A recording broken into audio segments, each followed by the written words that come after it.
এত সুন্দর জান্নাত তুমি বানালা, চোখ দিয়ে সৌন্দর্য দেখি, কান দিয়ে আওয়াজগুলো শুনি, হুর আর গেলমান হেঁটে বেড়ায়। এত সুন্দর জান্নাত চোখ দিয়ে দেখি, ঢুকতে পারি না।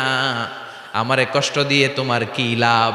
ও আল্লাহ, আমারে তুমি মাফ করে দাও। জান্নাতের চিপার মধ্যে এক কর্নারে তুমি একটু আমারে জায়গা করে দাও। আল্লাহ বলবেন, ওয়াই হাক ইয়াবনা আদম, তোর ধ্বংস হোক হে আদম জাত, মা আগদারাকা, তোর যে বড় গাদ্দার আমি আমার সৃষ্টিকুলে কাউরে দেখি নাই। কারণ তুই আমার সাথে চুক্তি করিস আর চুক্তি ভঙ্গ করিস।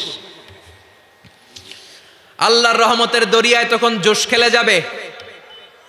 ওর আকুতি মিনতি চাহনি আল্লাহর রহমতের দরিয়ার মধ্যে জোশ লাগিয়ে দিবে। আল্লাহর দয়া হয়ে যাবে, মায়া হয়ে যাবে। আল্লাহ বলবেন, ঠিক আছে জান্নাতে যা। লোকটা এবার এক দৌড়ে জান্নাতের ভিতরে ঢুকে যাবে। লোকটার দৌড় দেখে আবার লোকটারে আল্লাহ ডেকে বলবে, একটু দাঁড়া, একটু দাঁড়া।